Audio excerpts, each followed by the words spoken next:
یہ جو اللہ تعالیٰ نے فرمایا نا کہ تم دعوت کے لیے قرآن ہی کو استعمال کرو، آپ یقین مانیں جو زور قرآن میں ہے اور جو زور حدیث میں ہے وہ کسی اور کتاب میں نہیں ہو سکتا۔ اگر ہم ان کو سمجھ کے پڑھ لیں نا تو بس یہ سمجھیں کہ ہمیں اللہ تعالیٰ نے ہمارے اوپر بہت بڑا احسان کیا ہے۔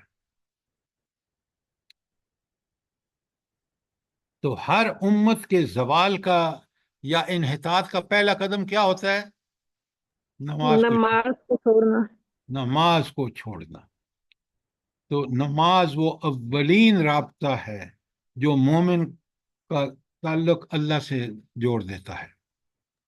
تو اس کو سر جی کبھی بھی یہ آپ نماز کو کبھی نہ چھوڑیے اور اپنی نماز کو خشوع اور خضوع والا بنائیے، جیسے سورہ اس میں آیت 1 تا 9 میں مومنون میں بتایا گیا ہے۔ اسی طرح آپ ان کو پڑھیں غور سے، دونوں سورہ مومنون کو بھی اور سورہ معارج کی جو آیات میں نے آپ کو لکھوائی ہیں، پھر اپنا جائزہ لیں۔ اور سر اس میں ایک بات کر سکتی ہوں؟ پلیز پلیز پہلے میری بات سنیں۔ میں جاب کرتی تھی، وہاں پہ مجھ کو منع تھا کہ بھئی یہاں پہ جو ہے نا اسلام کا کوئی وہ نہیں ہے، آپ نماز، لیکن سر میری ایک کولیگ تھی، میں اس کو بول دیتی تھی کہ میرا نماز کا ٹائم ہوا ہے، تو میں اگر تو کوئی آ کے پوچھے بھی تو بول دینا کہ بھئی میں اس کی جگہ میری جگہ یعنی کہ وہ کر رہی ہوں 10-15 منٹ کے لیے نا۔ تو میں آپ یقین کریں، میں ہم لوگ کے کمرے وغیرہ تو ہوتے تو میں ڈھونڈ لیتی تھی ایک جگہ جہاں بالکل کوئی بندہ بشر نہیں وہاں سے گزر سکتا تھا، تو بس جا کے جلدی سے میں 4 فرض یا 2 فرض جو مجھ سے اللہ توفیق دیتے تھے تو پڑھ کے آ جاتی تھی۔ میں بولتی میری نماز قضا نہ ہو، اتنا اللہ کا خوف دل میں آتا تھا۔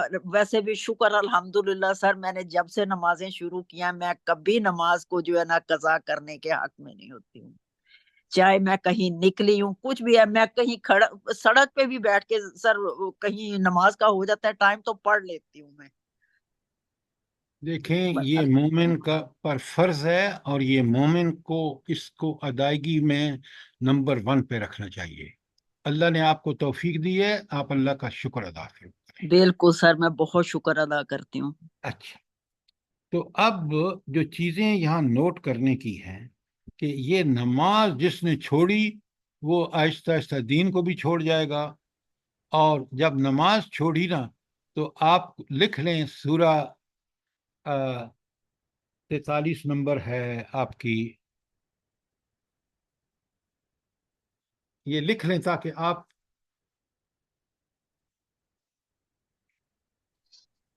جی یہ زخرف ہے، سورہ زخرف۔ زخرف، جزاک اللہ۔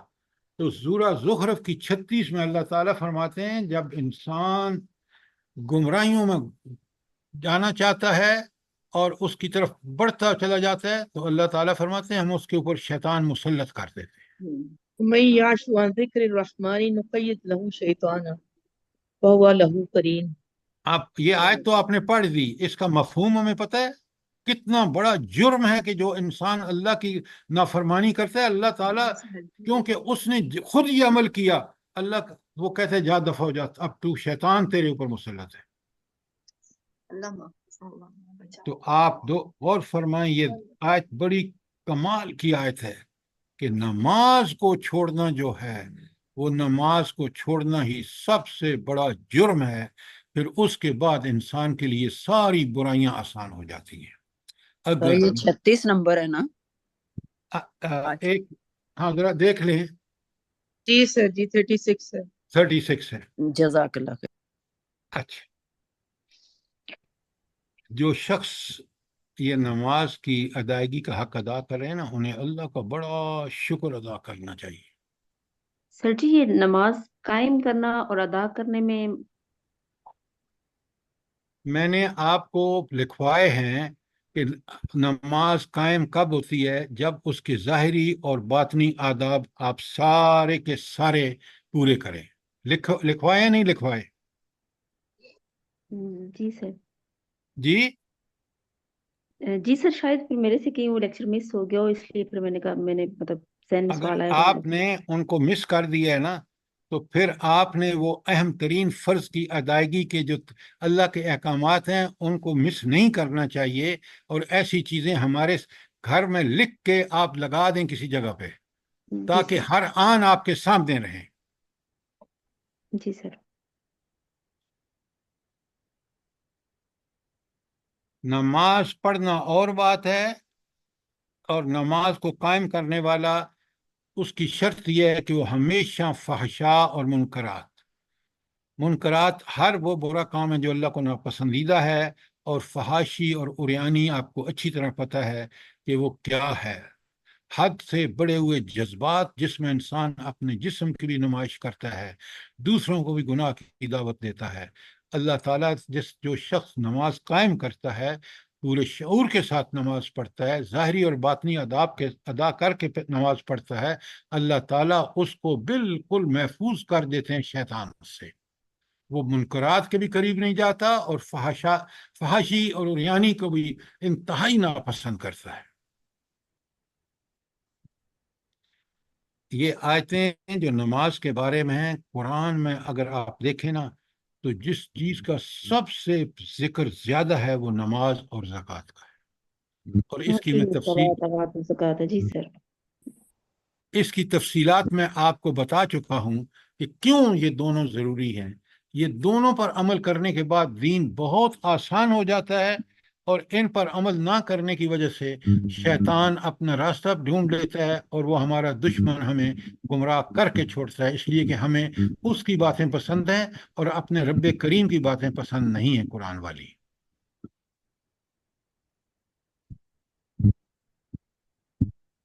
تو نماز ترک کرنا یہ ایسی گمراہی ہے کہ جو بہت ساری اور گمراہیوں کو بھی جنم دیتی ہے۔ آیت 59 بالکل کلیئر ہے، کوئی سوال کوئی چیز کلیئر نہ ہوئی ہو جلدی بتائیں۔ جی سر۔ اچھا، اب رب کریم کا کمال دیکھیں۔ اللہ تعالیٰ فرماتے ہیں، آیت 60 غور سے دیکھیے کہ اللہ، ہاں وہ لوگ جو ہیں وہ گمراہی سے بچ سکتے ہیں۔ وہ کون ہے؟ اللہ من تابا، جو توبہ کرے۔ اچھا، توبہ کا مطلب کیا ہے؟ بھلا مجھے بتائیں، توبہ کا مفہوم کیا ہے؟ جلدی بتائیں۔ سر ایسی توبہ کہ پھر دوبارہ وہ کام نہ وہ کریں۔ توبہ ہے کیا پہلے یہ بتائیں نا۔ اللہ سے معافی مانگنا۔ سر اللہ کی طرف پلٹنا۔ استغفار ہے جو آپ سنیں، یہی تو سب سے بڑا مسئلہ ہے، جو آپ اللہ سے معافی مانگنا استغفار ہے۔ توبہ کیا ہے؟ اپنی غلطی کا اعادہ دوبارہ نہ کرنا، گناہ کو چھوڑ کے اللہ کی طرف پلٹنا، یہ شبانہ گناہ صاحبہ کا اعتراف کرنا۔ آپ سر خدا گناہ کا کے لیے اعتراف کرنا۔ سمجھیں، خدا کے لیے سمجھیں۔ توبہ پلٹنا، توبہ کہتے ہیں پلٹنے کو۔ کس کی طرف پلٹنا؟ اللہ تعالیٰ کی طرف پلٹنا، انتہائی شرمندگی کے ساتھ پلٹنا کہ اے اللہ، میں نے آپ میرے رب خالق مالک حاکم ہیں، رازق ہیں، میں نے آپ کی خلاف ورزی کی، حکم کی، میں بہت ہی پلٹتا ہوں آپ کی طرف، اور میں معافیاں مانگتا ہوں، استغفار بھی کرتا ہوں کہ اے اللہ مجھے معاف کر دے۔ توبہ کا معنی تو سمجھیں پہلے آپ۔ کبھی کچھ کہتے ہیں آپ، کبھی کچھ کہتے ہیں۔ توبہ کا معنی پلٹنا ہے، اور ٹیکنیکلی توبہ کا مطلب ہے کہ اللہ کی طرف پلٹنا، اللہ کی طرف رجوع کرنا، ہمیشہ کے لیے اللہ کا ہو جانا۔ ان اصطلاحات جو قرآنی ہیں ان کو روح کو سمجھیے، اس کے مطابق ان کو اپنائیے۔ بات سمجھ آئی ہے کہ نہیں؟ جی سر جی میں نے بھی یہی کہا تھا، گناہوں کو چھوڑ کے اللہ کی طرف پلٹ میں نے آنا۔ آپ کو بتایا، آپ نے ٹھیک کہا، میں نے آپ کا نام بھی لیا ہے۔ اللہ تعالیٰ کی طرف رجوع کرنا، پلٹنا، پھر مڑ کے نہ دیکھنا گناہوں کو، اللہ ہی کے ہو کے رہ جانا، یہ ہے توبہ۔ اب توبہ کے ساتھ فوراً آیا ہے من تابا و آمنا، اور ایمان لایا۔ اس کا مطلب ہے گناہ گار جب ہوتا ہے تو اس کا ایمان غائب ہو جاتا ہے، وہ ایمان سے خالی ہوتا ہے۔ اگر ایمان ہوتا تو یہ گار نہ بنتا. تو پہلے رجوع کیا اللہ کی طرف، آمنا، پھر اللہ پر یقین والا ایمان لے کے آیا. جب یقین والا ایمان لے کے آئے گا تو اس یقین والے ایمان کا نتیجہ کیا ہوگا؟ جلدی بتائیں. صالح عمل سر. عمل ہاں، عمل صالح. دیکھیں کس طرح ترتیب ہے. الا من تاب و آمن و عمل صالح. 3 کام کرے. سچی توبہ، اس کو توبۃ النصوح کہتے ہیں، کہ ایسا پلٹے رب کی طرف کہ پھر اس کے طرف پلٹنے کے بعد کسی دوسری طرف جائے نہیں. نمبر 1. نمبر 2، ایمان لائے، یقین والا ایمان، کیونکہ جب گناہ کرتا تھا تو اس ایمان یقین والا نہیں تھا. اور یقین والے ایمان کا نتیجہ عمل صالح ہوگا. 3 کام کرے تو اللہ کا تعالیٰ فرماتے ہیں فَأُولَٰئِکَ يَدْخُلُونَ الْجَنَّةَ. ایسے لوگ جنت میں داخل ہوں گے. تو جنت کے داخلے کے لیے 3 کام، تابا، آمنا و عمل الصالح. لکھیں اوپر کہ یہ 3 کام کرے گا. اللہ وعدہ فرما رہے ہیں اور کر رہے ہیں. اللہ تعالیٰ فرماتے ہیں وَلَا يُظْلِمُ وَلَا يُظْلَمُونَ شَيْئًا. ان پر کہ ذرا برابر بھی حق تلفی نہیں ہوگی. کیا مطلب؟ ان کے سابقہ گناہ اگر یہ 3 کام اس نے کیے ہیں وہ معاف کر دیے جائیں گے، اور آئندہ جو بھی عمل کرے گا نیک کرے گا تو اس کو اس کا بدلہ جزا ملے گی، اور برا کام کرے گا تو اس کو سزا ملے گی. کوئی حق تلفی نہیں ہوگی.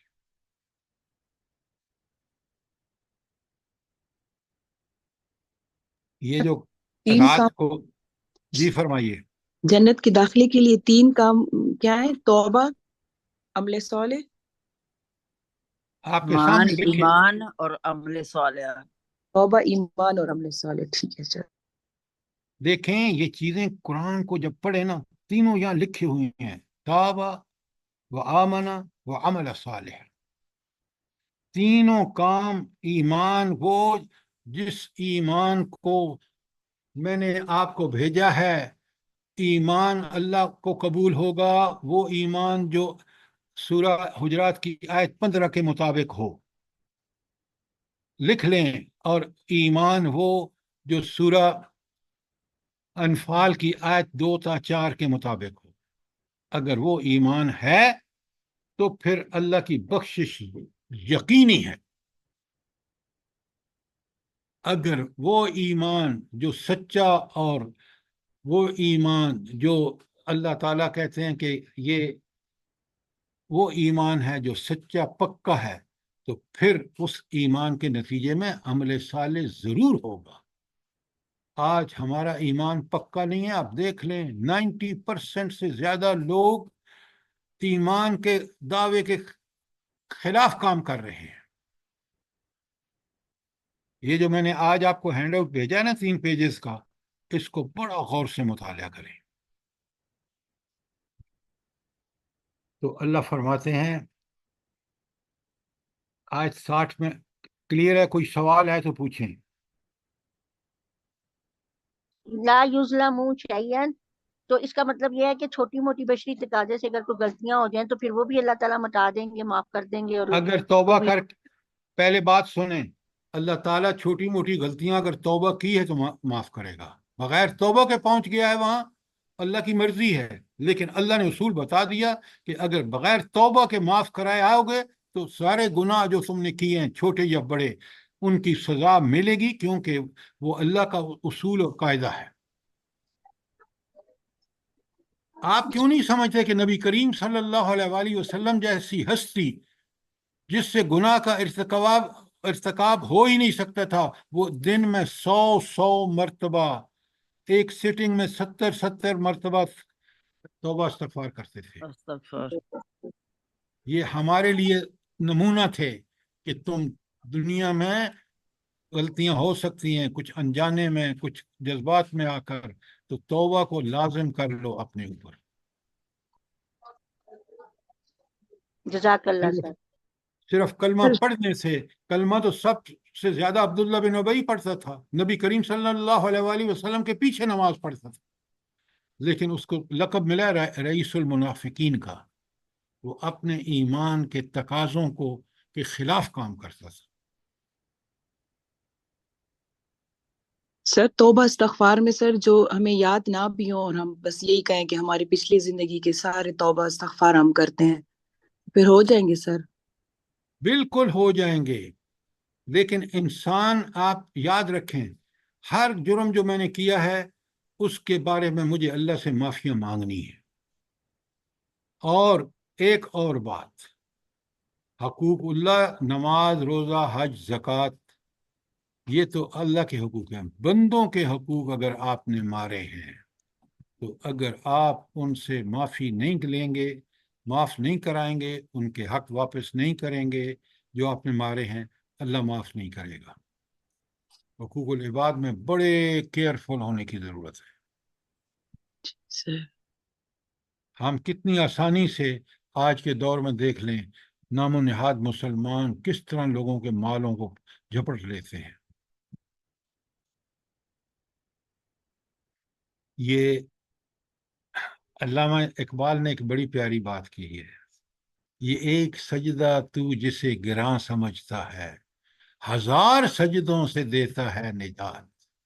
تم رب کے ہو جاؤ پھر تم دیکھو کہ تمہیں کس طرح اللہ تعالیٰ پروٹیکٹ کرتا ہے۔ تم سارے اس رب کے ہو جاؤ گے تو ہر قسم کے گناہ سے بچ جاؤ گے۔ ایک سوال ہے میرا، جی فرمائیں۔ آپ نے بھی فرمایا کہ جو حقوق العباد ہیں وہ معافی مانگنے سے معاف ہوتے ہیں، اور حقوق اللہ، نماز، روزہ، زکوٰۃ، یہ اللہ تعالیٰ کے حقوق ہیں۔ سوال یہ ہے کہ جو نمازیں قضا ہو گئیں، جو روزے قضا ہو گئے، اور جو گزشتہ زکوٰۃ ادا نہ کی گئی، کیا وہ بغیر ادائیگی کے معاف ہو جائیں گے؟ میری بات سنیں، آپ نے جو زکوٰۃیں نہیں دیں وہ زکوٰۃیں آپ کو آپ اہل مال ہیں، دینی چاہیے، ضرور دینی چاہیے، کیونکہ وہ بندوں کا حق تھا، آپ نے بندوں کا حق مارا ہے۔ تو ایسے حقوق جو افراد سے تعلق رکھتے ہیں وہ افراد کے حقوق کے ادا کرنے کے بعد اللہ معافی دیں گے۔ بات سمجھ آئیے نہیں آئی؟ یہ صرف زکوٰۃ سے متعلق جواب ہے نا، نماز اور نماز کے متعلق یہ ہے کہ آپ اللہ سے معافیاں مانگیں، آئندہ کے لیے نماز کا وہ اقامت نماز کا اہتمام کریں۔ رہا یہ کہ میں وہ پچھلی نمازیں پڑھ لوں اور معافی مانگ لوں، اپنی جگہ بات ٹھیک ہے، لیکن اصل چیز جو ہے وہ یہ ہے کہ میں پچھتاؤں کہ میں نے کیوں نہیں کیا۔ اگر ہو سکے تو قضا نمازیں پڑھوں، اگر نہ ہو سکے، میں مجبور ہوں بیماری صحت کی وجہ سے، تو میں اللہ سے دعائیں مانگوں۔ مثال کے طور پہ بیماری کی صحت کی وجہ سے مجبور بھی نہ ہو، نادانی کی وجہ سے چھوڑی ہوں جوانی کی عمر میں، یہ جو قضاء عمری کا حکم ہے اور روزے کے اندر جو فدیے کا حکم ہے، تو پھر اس حکم کا کیا مطلب؟ اچھا ایک بات سنیں، بڑی آپ نے بڑا اچھا سوال کیا ہے۔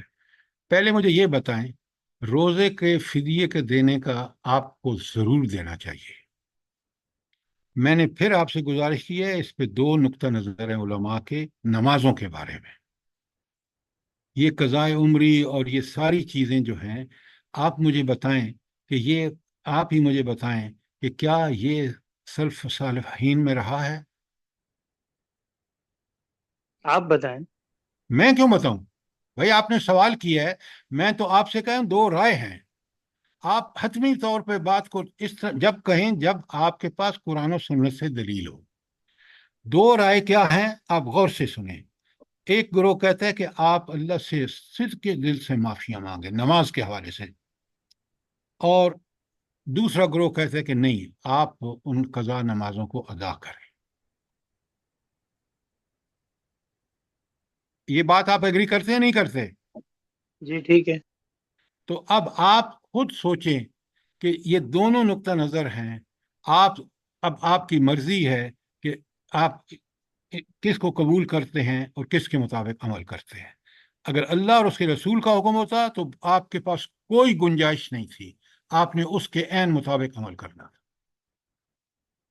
ٹھیک ہو گیا؟ سر میں ایک بات کہوں جی فرمائیں۔ کہ یہ قضاء عمری کا اسلام میں کوئی تصور نہیں ہے کہ ایک دن نماز پڑھنے سے ساری جو ہے عمر کی نمازیں قضا جو ہیں وہ پوری ہو میں نے جاتی آپ ہیں۔ کو ذکیہ صاحبہ بتا دیا ہے کہ یہ باتیں بعد کی ہیں، علماء کی ہیں، قرآن و سنت میں اس کی کوئی واضح پوزیشن نہیں ہے۔ اور میں بھی آپ کی طرح بالکل یہ سمجھتا ہوں کہ یہ قضائے عمری کا بہانہ لگا کے نمازیں پڑھ کے اور پھر وہی سستیاں کرنے لگ جاتا ہے آدمی۔ دل میں انتہائی پریشان اور شرمندہ ہو کے میں نے اللہ کی نافرمانی کی ہے، اور آئندہ کوئی نماز اس کی اقامت نماز کے بغیر نہ ہو۔ اللہ سر تعالیٰ یہ آیت خود بتا رہی ہے کہ تو تابا اچھا، امنا و اب عامل آپ ان صالحا۔ بحثوں میں پڑھیں گے نا، میں نے آپ کے سامنے دونوں نقطہ نظر رکھ دیے، اب ان بحثوں میں پڑھنے کی کوئی ضرورت نہیں ہے۔ میرا ایمان مجھے بالکل بتاتا ہے کہ اگر اللہ اور اس کے رسول کا حکم ہے تو میرے لیے کوئی گنجائش نہیں ہے۔ صحابہ بھی پوچھتے تھے حضور نبی کریم صلی اللہ علیہ وسلم سے کہ یہ وہی ہے یا آپ کی رائے ہے؟ اگر وہ کہتے تھے وہی تھے تو صحابہ رضوان اللہ تعالیٰ علیہم اجمعین خاموش ہو جاتے تھے، اور آپ کی رائے ہوتی تھی تو اس میں دیکھ لیں بدر کے معاملے میں کہ کس طرح صحابہ نے پوچھ کے پھر رائے دی اور نبی کریم صلی اللہ علیہ وسلم نے اپنی رائے تبدیل کر لی۔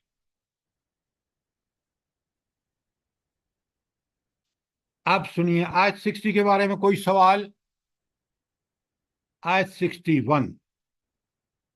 سر کافی سارے لوگ جا رہے ہیں، میرا خیال ہے ٹائم ہو۔ اچھا ابھی ہوا ہے ٹائم، جزاک اللہ۔ تو آیت 61 انشاءاللہ کل کریں گے۔ اگر کوئی اور سوال ہے تو آپ ضرور کریں، ورنہ ربنا تقبل منا انک انت السمیع العلیم وتب علینا انک انت التواب الرحیم۔ جزاک اللہ خیر، اللہ پاک ہم لوگوں کو عمر کی توفیق دے سر۔ آمین۔ سر ہم لوگ تو ہمیں سجدے جو اللہ استغفار پڑھتے ہیں نا سر، تو اس طرح بھی ہم کر سکتے ہیں کہ نفل بھی شروع کر دے توبہ استغفار کے۔ جو توبہ استغفار کے مسنون اعمال ہیں وہ ضرور کریں۔ سر اس میں نفل، تسبیح اور سید استغفار یہ ساری چیزیں ہیں نا؟ وہ تو مسنون اذکار ہیں۔ اگر ہر نماز میں سید الاستغفار نہیں پڑھتا تو میں پھر اذکار کون سے پڑھوں؟ بتائیں مجھے۔ سر نفل بھی وہ ہے نا، گناہ معاف کرتے ہیں، کہ اگر ہم توبہ استغفار کی نفل پڑھیں ہر نماز کی۔ نفل جو ہیں وہ ایڈیشنل عبادت ہے، نفل کا معنی ہے زائد چیز۔